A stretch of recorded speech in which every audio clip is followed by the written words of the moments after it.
Hello everyone, welcome back to our channel. Good morning, good afternoon, good evening. I greet you all according to your time and locations you'll be watching this video. Yes, my dear viewers, I am back again with another update. So guys, I have a video here I would like we all to watch. But before then, if you're meeting my channel for the very first time, you're highly welcome. Please kindly do well to like, share and subscribe. Leave your thought on the comment section and let us know what you think about this video. And I will see you towards the end. Adichie. You could describe her as Nigeria's international superpower celebrity novelist, and you wouldn't go amiss, because her career is littered with the world's major literary prizes. But beyond her phenomenal talent, which is there for all to see, Chimamanda Adichie has followed the tradition of Africa's literary giants before her, becoming, to some extent, the conscience of her troubled nation, speaking out fearlessly against injustice, corruption, the harsh realities of electoral malpractice, and what she calls Nigeria's hollow democracy, and to use her words, the brewing rage and smouldering disillusionment over the failure of that democracy to capture the true voice of the people.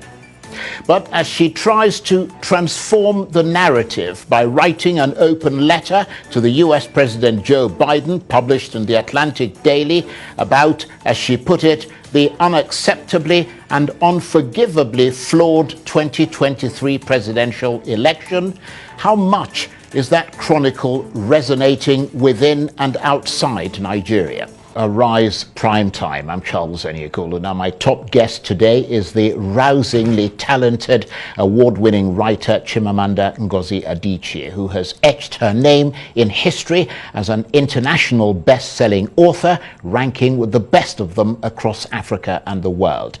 Her books, including Purple Hibiscus, Half of a Yellow Sun, and Americana, have become masterpieces and have been read by millions. Much of her writing speaks powerfully about life in Nigeria, about the complex historical and cultural experience of growing up here, about love, hope, ethnic strife and national identity, and about a world beset by conflict. And now, in the wake of Nigeria's disputed 2023 presidential election, she's delivered what some have called a landmark article titled Nigeria's Hollow Democracy. It's an open letter to the US President Joe Biden, published by the Atlantic Daily, and in it she raises questions about Bola Tinubu's election victory and wonders why America is congratulating the winner of what she refers to as Nigeria's disastrous ballot.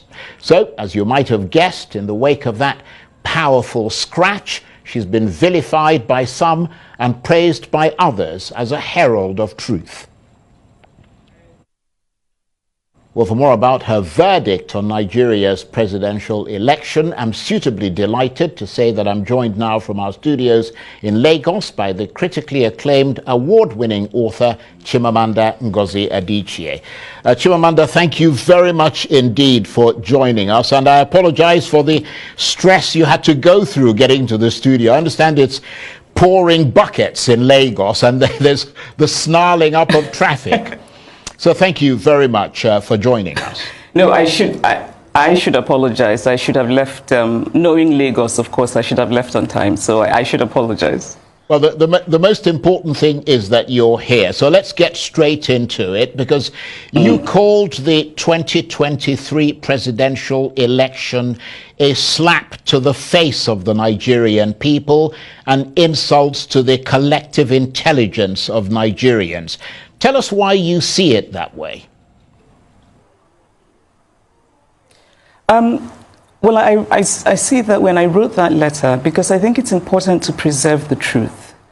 Right? I think that when something like this happens in a country, it's really important to tell the story of what happened. One of my favorite poems has this line. It's by Robert Lowell, and it says, "And yet, why not say what happened?" So I wanted to say what happened. And what happened is that this was an election that was really unforgivably flawed, and there's evidence for that. And I felt it was important to say that. But also, I wanted to call out the U.S. for what I consider a kind of two-facedness when it comes to Africa. So, the U.S. has a long history of complicity in, sort of non-democratic elections on this continent. So recently in Congo, 2 or 3 years ago, they endorsed an election that was an absolute sham. But then the same U.S. will turn around and criticize Congo for not being democratic. And so my point was to say, be what you say you are, right? You cannot criticize African countries for being undemocratic while at the same time endorsing something that is quite self-evidently undemocratic. Well, that's a good point. But just delving deeper into your letter, you were quite categorical in saying that the electoral process was imperiled not by technical shortcomings, but by deliberate manipulation. Is there enough evidence in your assessment to support that claim? Yes, and I think maybe the most glaring is that we Nigerians all saw these mutilated election sheets, right? We all saw them. We saw polling unit agents talking about how what they had from the polling unit was not what was then announced formally, officially, or uploaded formally, officially. And I think for me, that's a really striking reason and an example of how this election was not about technical glitches. And can we also realize that Nigeria is full of very bright young people in tech? There's no reason for that excuse of technical glitch. And the other question then is, if it was a technical glitch, why was it possible for most people to upload the results of the other federal elections, but not the presidential? And I think most of all is that there's just been this resounding, unfortunate silence from INEC and from the chair of INEC. I think Nigerians deserve the respect of an institution that's supposed to shepherd their democracy. So nobody's come out to explain to Nigerians how that happened. There's a statement about technical glitches. It's unconvincing. And knowing how much hope and trust that Nigerians invested in this election, knowing that Nigeria is a low-trust society, means, I think, that if people really are sincere and there's really nothing to hide, then you make an extra effort to go out and explain to Nigerians what happened. Yes, that certainly makes a lot of sense to a lot of people. But in reacting to your letter, and some of the things that you said in it, the APC have suggested that you were not in Nigeria during the election and you did not vote, and therefore should not make categorical statements about an election you did not witness. What's your reaction to that? Well, I don't think it's very useful criticism. I should say, first of all, that I've never been fazed by criticism. I mean, I wrote this, of course, knowing fully well that there would be criticism from certain quarters. And I've seen a few things people have sent to me, and it's kind of been amusing to read the juvenile fulminations of non-juvenile people. But that said, I actually did try very hard. And I should say, I have two homes. I have a home here in Lagos. I have a home in the US. I'm very often here. I tried very hard to get my PVC. And the reason I tried very hard is because I had been assured that technology would save us. Right? That it had worked in Oshun, worked in Ekiti, and I think in Anambra, that it would save us. And so I really tried. And we should also talk about how difficult it was to collect PVCs and how that in itself is a form of voter disenfranchisement. And so I had done the first part, but then I couldn't collect my PVC. And so, yes, did not vote. But my not voting does not mean that I cannot comment on an election. I'm a Nigerian citizen. Every Nigerian citizen has a right to have an opinion about this election. And so when people say that Beavers worked, but IREV didn't work, which is sort of a way of countering the accusation that the technology was manipulated, really the response is both have to work for the election to be credible. Right? So Beavers was about making sure that we didn't have ghost voters, that people who were actually there voted. But that it defeats the purpose if you then do not upload the results, because those results that you have sort of you've made sure that real people voted, but then those real results, we can't see them in real time. We cannot see them as Professor Yakubu Mahmood said.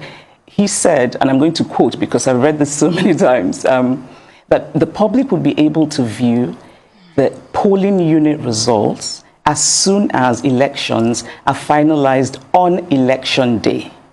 Right? So I think that's a really important thing to talk about and to address with the Nigerian people.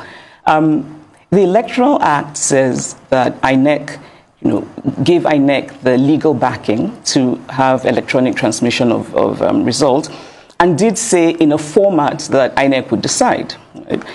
And we know that format because the chair of INEC told us what the format would be when he said that these results would be uploaded at the end of voting from the polling units. And that was not done. And it seems to me strange to sort of deflect from that important issue and talk about how someone, is not in Nigeria and how... those are not the points. The point is what happened? What happened? Well, absolutely. And I suppose that is also the crux, to some extent, of the legal challenges that are ongoing at the moment in court. But in their sort of rather caustic response to that letter that you wrote to Mr. Biden, you mentioned Mahmood Yakubu there. The Tinubu team have suggested that you may face a lawsuit over an allegation contained in your letter that Mr. Tinubu may have compromised the chairman of INEC, Mahmood Yakubu, although you also point out that there is no evidence of the astronomical US dollar amount he is rumored to have received from the president-elect. Are you worried about the possibility of a lawsuit? No, and I'm not worried at all. Again, I think that these are things that try to deflect from what is really important and what is at stake. It would be very useful if people could point out what is untrue in the letter. So I think it's important, we talk about, we all know these stories of people who complained about, how we voted at the polling unit is not what we're seeing reflected in the results. All of those stories, which, yes, they're anecdotes, but I think they give us useful insight into what happened in that election. In a way, it becomes a kind of, all of those anecdotes together become a kind of tidal wave of truth-telling. And I think that the rumors surrounding this election are part of the story of this election. If you leave a gap in information, people will try to fill that gap. It's how human minds work. And again, like I said, our country is such a low trust society. And we're so desperate to believe in something. And then we believe in this election, it doesn't work out well. And nobody gives us a convincing reason. So of course people are going to rumor about, people being compromised. Also, our political landscape is steeped in people being compromised. So I'm not worried about that. I think that any fair-minded person in this country who's honest will acknowledge that these rumors are circulating. I said very clearly there is no evidence for them, but I do think it's important to say in the story of this election that many people are starting to think that what explains what happened is this compromising. Yes, and of course, you supported Peter Obi, the candidate of the Labour Party in that election. He, according to the official results, came third, and we've seen a number of spokesmen from the APC suggesting that you were supporting your sort of tribesmen, to use a rather sort of old term. But in that context, what do you make of the polarization of the ethnic divisions that appear to be deepening as a result of this election? Do you see ethnicity as being politicized? If so, how dangerous is that in your assessment? Well, to address the first part, and you're right, tribesman is such an outdated and strange expression, which I think also says something about whoever is using it, right? I think that kind of accusation is is a practice of what psychologists call projecting. So you're doing something, but then you accuse someone else of doing it, even though they're not. I did not support Peter Obi because he's Igbo, as I am. You know, I'm a person who does not take positions lightly. And so while I very much admire Peter Obi, respect him, there are many other Igbo men who I admire and respect, and I would never vote for them for president because I just don't think they would make good presidents. And so my support for Peter Obi is actually rooted in real things. It's rooted in my faith in his ability.